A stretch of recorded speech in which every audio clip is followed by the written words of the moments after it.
Okay, this video gives some of the background geology to the volcanic eruptions of Etna and Lowatobi earlier this month and compares them to the latest Mauna Loa eruption. Both eruptions saw ash plumes erupted several kilometers into the atmosphere with associated pyroclastic deposits. And as I will show, they are subduction-related volcanoes, very different from the intraplate volcanism in Hawaii. So let's start with Lowatobi, which saw an 11-kilometer ash column. The twin volcanic peaks of Lowatobi sit in the Indonesian archipelago, between the Banda and Timor Seas, just to the north of the deep trench you can see on the map here. The pale region of the Timor Sea is Australian continental crust, which is locally being subducted beneath the Banda Sea tectonic plate. The trench is extremely arcuate at its eastern end, resulting in a complex subducted slab geometry, which we can investigate by looking at the recent seismicity in the area.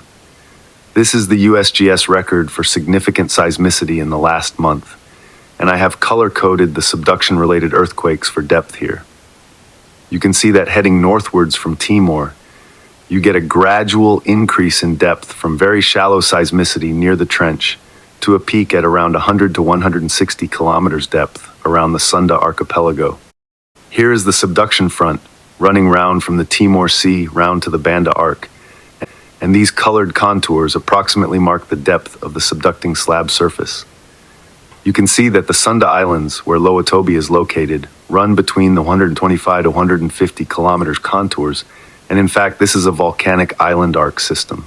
We're going to have a look at a seismic profile along the solid line, quite close to Lowatobi.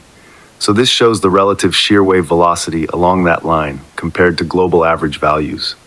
Red colors are slow and blue colors are fast. In this setting, you can think of that as hot or cold regions. If I plot the slab surface on it, is that red line defined by the locations of deep earthquakes, the black dots. The fast anomalies correspond quite well with the location of the subducting slab, which is only sinking into the mantle because it is old, cold lithosphere which has been on the seafloor for tens of millions of years.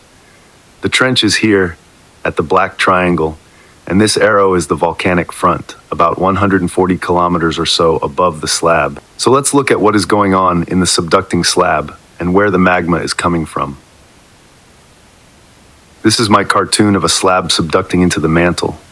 There's the trench, and the really big earthquakes happen here, between the subducting slab and overriding plate.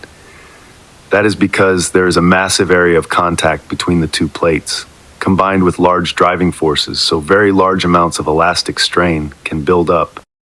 Back to the subducting slab.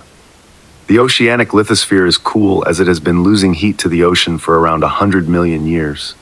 So that means two things. First, it becomes strongly hydrated by reaction with all of the seawater.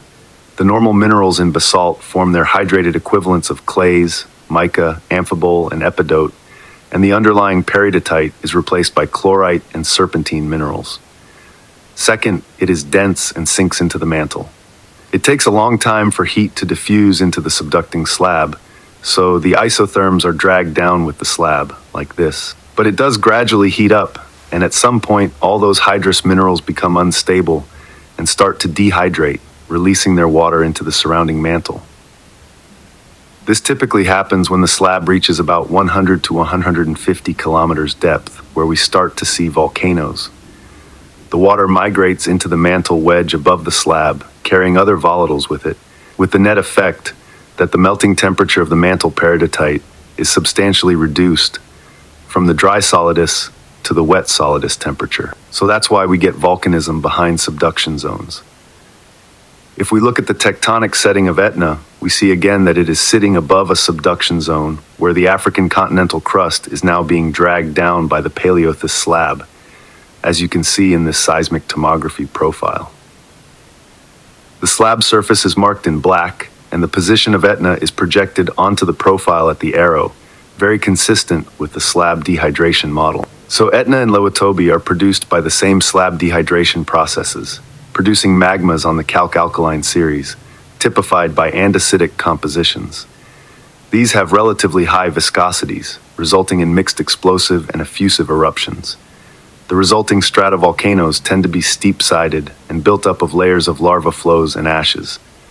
The recent eruptions of both volcanoes were in the explosive phases, driven by rapid expansion of trapped magmatic gas, which fragmented the ascending magma column and produced superhot ash clouds, which then convectively rise in the atmosphere to their height of neutral density.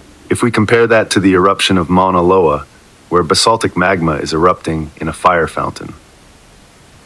First, you can see the basalt magma is much hotter, visibly glowing. Because the basalt is lower in viscosity, the gases which exsolve in the ascending magma can escape.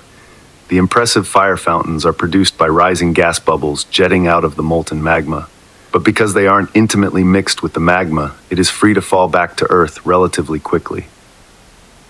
The fire fountains only reached around 300 meters. Basalt's low viscosity means eruptions are dominantly effusive, with extensive lava flows and development of shield volcanoes with low-angled flanks. If we look at the tectonic setting of Hawaii, we see it is very different, sitting right in the middle of the Pacific plate. Any melting here is happening in dry mantle and requires much hotter than normal conditions, which are driven by a deep-seated mantle plume. That will have to be the topic of another OMG video some other time.